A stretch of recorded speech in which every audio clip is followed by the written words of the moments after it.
11 बजे फ्लाइट चली गई थी, मॉर्निंग फ्लाइट मिला। शोभा जी फ्लाई की, दिल्ली वाया दिल्ली था, दिल्ली लैंड हो रही थी कि शोभा जी के पास एक फोन आता है राष्ट्रपति भवन से, कलाम साहब बात करना चाहते हैं। तो कलाम साहब ने बोला, शोभा जी एक स्तंभ गिर गया है, इतिहास का एक पन्ना आज लेट गया, तो मेरा एक निवेदन है, पता नहीं गवर्नमेंट कितना दिन याद रखेगी, आप उनको जिया के रखें। ये कलाम साहब ने रिक्वेस्ट किया। तब एक छोटी सी फिल्म बनी जो भारत रत्न उस्ताद बिस्मिल्लाह खान का डॉक्यू ड्रामा है, उनके जन्म से लेकर उनकी मृत्यु तक हाईलाइट से, क्योंकि वो उतना समेटना बहुत मुश्किल काम है। और हर साल याद बिस्मिल्लाह कार्यक्रम हम लोग बिस्मिल्लाह खान साहब को याद करके करते हैं।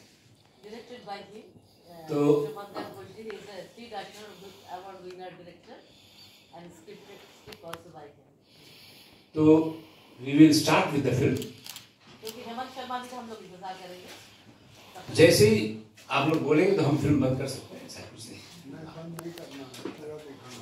जी जी, थैंक यू वेरी मच। उसके बाद मैं मेन हमारे कर्णधार को, मैं प्रभात जी को मैं हैंड ओवर करूंगा, इसके बाद वो संभालेंगे।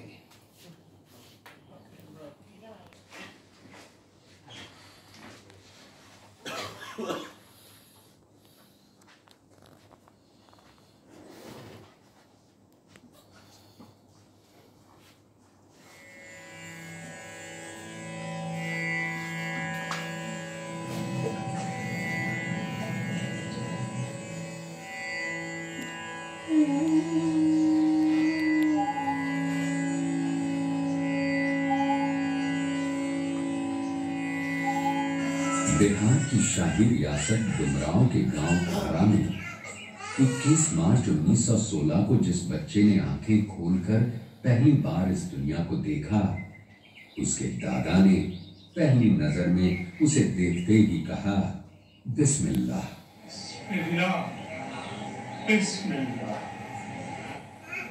हालांकि उसका नाम उसके बड़े भाई शमसुद्दीन से मिलता जुलता कमरुद्दीन रखा गया, मगर बिस्मिल्लाह नाम उस बच्चे के साथ उम्र भर के लिए जुड़ गया।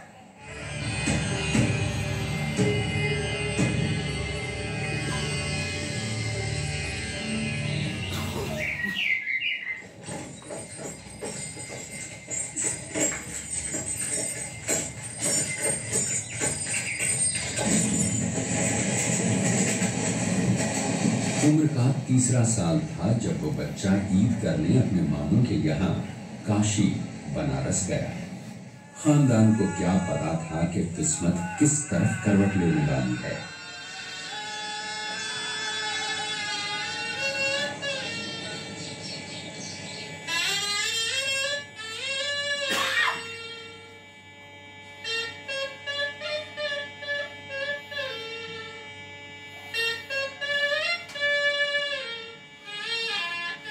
उसके मामू अली बख्श काशी के जाने माने शहनाई नवाज थे। एक सुबह जब वो अपना रियाज कर रहे थे, वो बच्चा उनके पास आकर बैठ गया और खामोशी से उन्हें रियाज करते देखता रहा। मामू ने उससे पूछा कि क्या उसे शहनाई चाहिए। कैसा लग रहा है बचवा? अच्छा। अच्छा लग रहा है? अच्छा, तो तुम भी बजाओ। हाँ। अरे वाह, देखो हम तुम्हारे लिए छोटी वाली तरह। बच्चे ने बेताबी से लपक कर शहनाई अपने हाथ में ले ली। बच्चे की ये मासूम अदा देखकर उन्होंने अपनी बहन से गुजारिश की कि वो बच्चे को यहीं उनके पास रहने दे, ताकि उसे शहनाई बजाने की तालीम दी जा सके। और वो इस बात के लिए राजी हो गई। मामू उसे बालाजी मंदिर के उस नौबत खाने में ले जाने लगे जहां वो खुद रोज रियाज करते थे।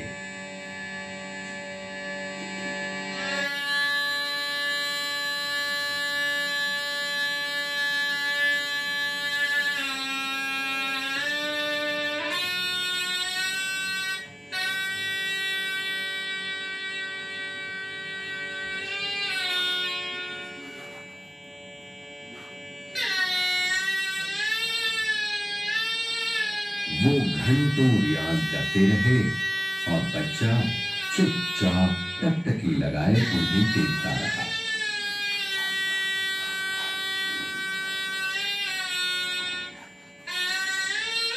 अचानक उन्हें एहसास हुआ कि कितने घंटे बीत गए, न बच्चे ने कुछ खाया ही और न ही एक बूंद पानी पिया।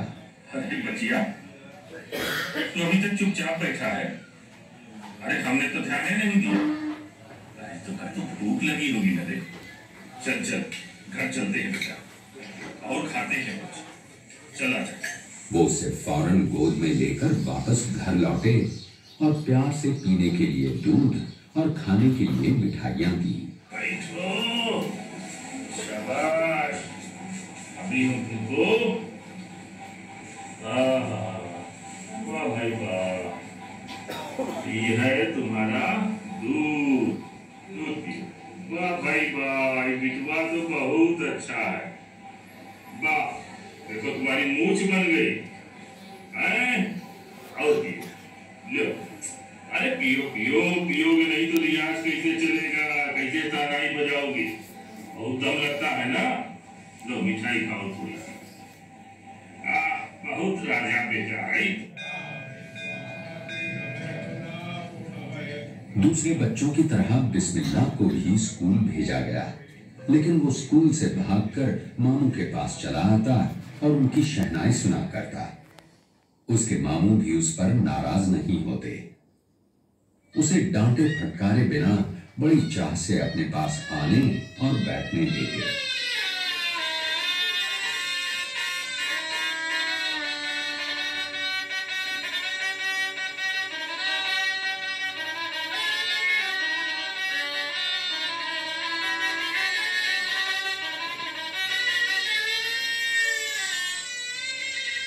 वक्त पंख लगाकर उड़ा।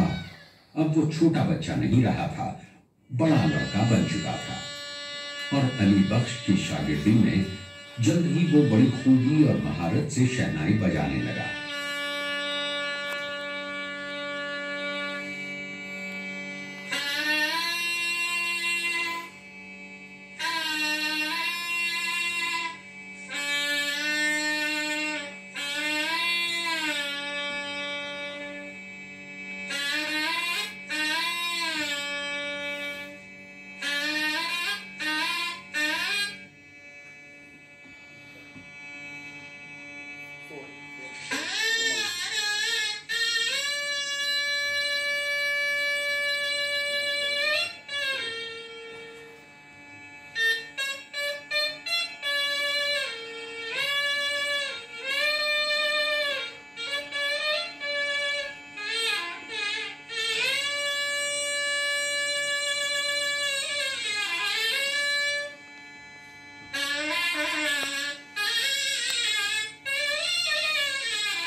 ऐसा बजाओ कि दुनिया तुमसे पूछे तुम अली बख्श के भांजे हो कि शागिर्द हो।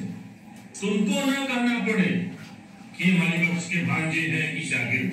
वाह। एक दिन उसने अपने मामू से अपने दिल की इस आरज़ू का इजहार भी कर दिया कि वो बालाजी के मंदिर के नौबत खाने में बैठकर रियाज करे। उसकी आरज़ू पूरी हुई जब एक लम्हे को सोचने के बाद उसके गुरु उसे बालाजी मंदिर ले गए। वो जगह जहां मामू के सुर गूंजे, वो स्थान जहां गुरु ने 18 साल साधना की।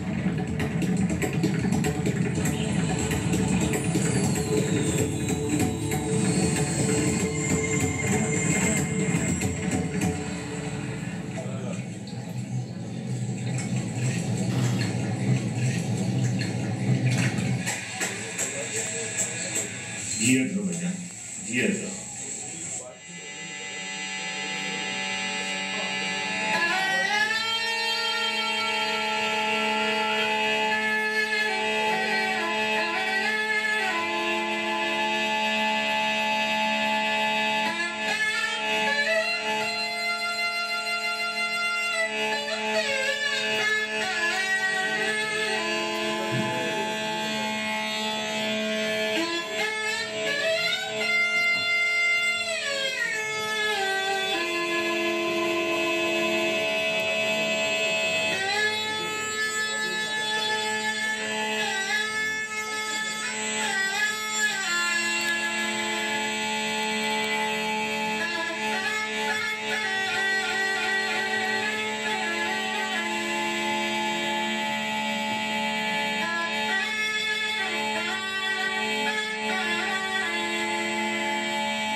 जरा और सुर में होता तो ऐसे में सुना नहीं था। लगे रहो, सब सही हो जाएगा, सब सुर में होगा।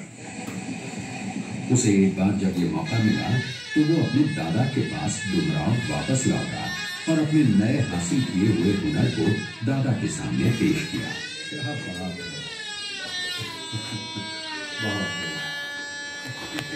बहुत खूब।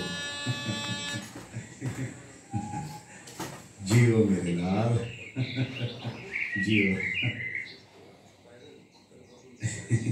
खुश रहो। दादा ने उसे चांदी के कुछ सिक्के दिए और साथ ही एक सवाल भी कर दिया। बिस्मिल्लाह, शेर के बच्चे हो या बिल्ली के? हैं? शेर के। शेर ऐसे शहनाई बजाते हैं।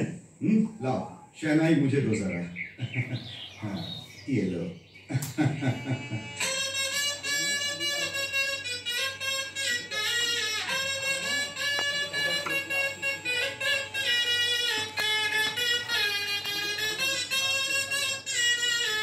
और फिर उन्होंने खुद लेकर शहनाई बजाई, जिसकी बुलंद गर्जन से उसे ये एहसास हुआ कि शहनाई नवाजी के लिए ताकत और जोर का होना भी जरूरी है। साथ ही अपने में इसकी कमी पाकर उसे धक्का सा लगा। उसके दादा ने उसे समझाया कि शहनाई बजाने के लिए अपनी जिस्मानी ताकत को बढ़ाना होगा और इसके लिए उसे रोजाना वर्जिश करनी होगी और कुश्ती लड़नी होगी। लड़के ने दूसरे दिन से ही अखाड़े जाना शुरू कर दिया और ये सिलसिला सारी उम्र इसी तरह चलते चलते एक आदत बन गया।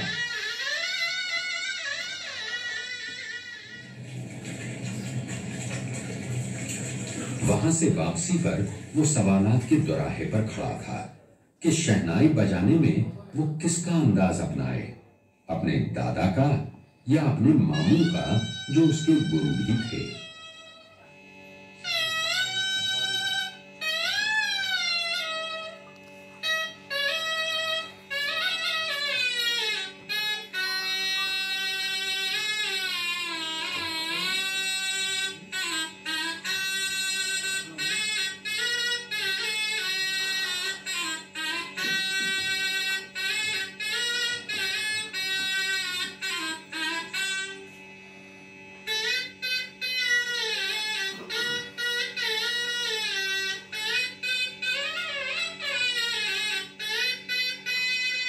फिर उसकी रूह पुकार उठी कि ऐ मालिक, मेरे सुर को तासीर की दौलत दे, मुझे दुनिया की दौलत नहीं चाहिए। उसकी दुआ थी कि अल्लाह उसकी शहनाई नवाजी में कशिश और असर पैदा कर दे।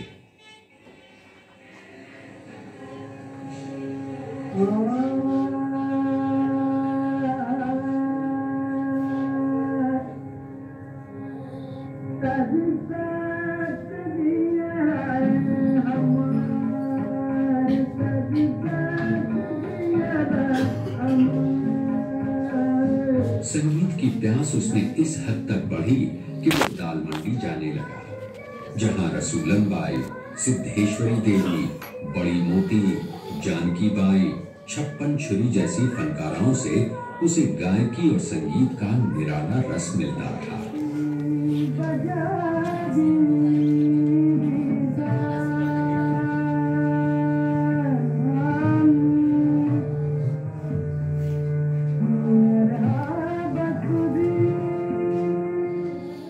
वहां हर रोज जाने की वजह से वो सब उसे इतना पहचान गई कि आओ भगत और खातिर करने लगी।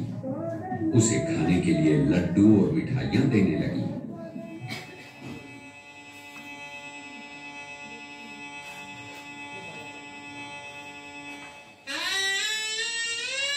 फिर भी उसे कोई तलाश थी, उसे क्या चाहिए वो खुद नहीं समझ पा रहा था। मगर उसने एक तरह की बेचैनी ने जन्म ले लिया था। उसके मामू उस पर खामोशी से नजरें जमाए हुए और अपनी निगाहों के दायरे में उसे करीब किए हुए थे।